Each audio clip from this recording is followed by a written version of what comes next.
700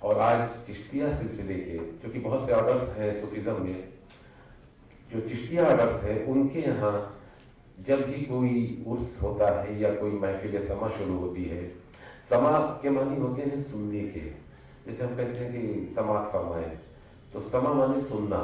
محفل سما جو ہوتی ہے، جو صوفیہ کی خاص محفل ہوتی ہے جس میں قوالی پڑھی جاتی ہے اور اس میں قوال حضرات بیٹھتے ہیں اور ان کا یہاں کوئی اسٹیج نہیں ہوتا ہے، بلکہ ایک لمبی صف بنتی ہے، ایک ادھر صف بنتی ہے، ایک ادھر صف بنتی ہے، سامنے قوال بیٹھتے ہیں، بیچ میں ادھر صفوں میں شیخ اور صوفی حضرات بیٹھتے ہیں اور قوالی شروع ہو جاتی ہے۔ اب آتے ہیں ہم قوالی کی شاعری پر، چونکہ شاعری اتفاق سے میں خود بھی شاعر ہوں اور بہت کچھ لکھا ہے، بہت کچھ گایا گیا ہے۔ ابھی کچھ جینٹلمینس ٹاک کر رہے تھے، انہوں نے بتایا بھر کو جھولی میری یا محمد، اتفاق سے مجھے نام یاد تھا کہ انہوں نے یہ کس نے کلام لکھا۔ بہت سا کلام ایسا ہے جس کو ہم بہت غور سے سنتے ہیں، لیکن بہت ہی کم لوگ یہ جانتے ہیں کہ کس کا لکھا ہوا کلام ہے، کوئی نہیں جانتا ہے۔ دمادم مست قلندر کتنی پاپولر قوالی ہے، پوری دنیا میں سنی جاتی ہے، لیکن کسی کو یہ نہیں معلوم کہ کس کا لکھا ہوا ہے۔ تاجدار حرم ہو نگاہ کرم، ہم غریبوں کے دن بھی سمجھ جائیں گے، بہت پاپولر قوالی ہے۔ اور ایک چونکہ کافی لوگ چلے گئے، مختصر سے سامعین آپ لوگ ہیں اور آپ ہی لوگوں سے ہمیں بات کرنی ہے کہ اس میں یہ جو قوالی ہے تاجدار حرم، یہ خود ایک قوال کی لکھی ہوئی ہے اور بہت لمبی پرانی بات نہیں ہے۔ میں ان سے ملا ہوں، ان کا نام تھا پیام سہالوی۔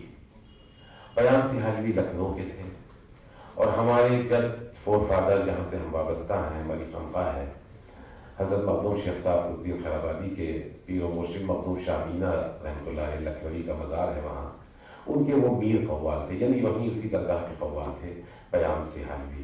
انہوں نے یہ نعت لکھی اور اس کو لکھنے کے بعد پھر یہ پاکستان میں غلام صابری نے گایا۔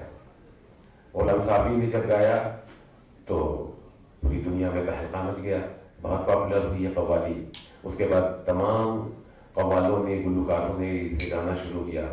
پھر اس وقت بلٹس پیپر ایک بامبے سے نکلتا ہے، اس کے اردو ایڈیشن میں اس کے متعلق بہت سی معلومات نکلی اور بتایا گیا کہ صاحب یہ کلام پیام سہالوی کا ہے۔ اسی طرح سے قوالی اور ہے، آپ حضرات نے سنی ہوگی، بہت مشہور ہے، سب مکاں سے طلب ہوئی، غلام صابری نے گائی۔ اب اس میں جو 4 مصرے ہیں عربی کے، بلغ الغلاب کمالہ کشف الدجی بجمالہ حسنت جمیع خصالہ صلو علیہ وآلہ۔ ان 4 مصروں پر ایک تضمین کہی گئی ہے۔ تضمین بھی ایک ٹائپ آف پوئٹری، صنف سخن ہے۔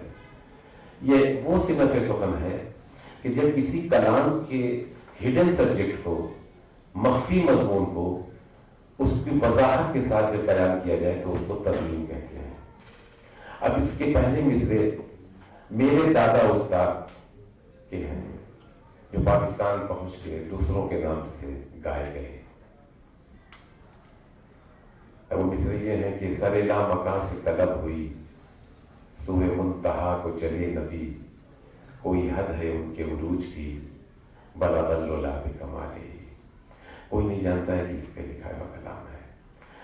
میری بیٹی مجھ سے کچھ کہنے لگی، ماشاءاللہ کافی بہت پڑھی لکھی اور بہت سمجھدار بچی ہے ہماری بیٹی، کہنے لگی ابا آپ نے بھی کیا فن اپنایا کہ جسے کوئی جانتے ہی نہیں کہ یہ کلام کس کا ہے۔ اگر آپ چھپ جائیں تو سمجھ لیجیے کہ ہاں کچھ لوگ جان گئے کہ آپ کا کلام ہے۔ اگر آپ کا کلام کسی البم میں گیا اور آپ کا نام گیا تو لوگ سمجھ جائیں گے کہ یہ کلام کس کا۔ آج کے دور میں تو بہت سی چیزیں ہیں، کاپی رائٹس وغیرہ آ چکے ہیں، باقاعدہ رجسٹریشنس ہیں جس سے شاعر کا نام وجود میں آ جاتا ہے، ورنہ شاعر کا نام بہت مشکلوں سے وجود میں آتا ہے۔ اور شاعر کو کیا چاہیے، شاعر تو بیچارہ پیسے بھی نہیں پا پاتا ہے۔ وہ بتا رہے تھے ابھی کہ کچھ پیمنٹ لے کر کے لکھتے ہیں، مجھے تو کوئی ملا نہیں آج تک جو پیمنٹ دے کر کے مجھے اس سے لکھواتا۔ خیر، میں یہ بات عرض کر رہا تھا کہ جو شاعر ہوتے ہیں ان کے لیے ایک لکھنؤ کے ایک شاعر میں ہیں، داغ دہلی کے دور کے امیر مینائی۔ امیر مینائی کا ایک شعر ہے کہ شاعر کو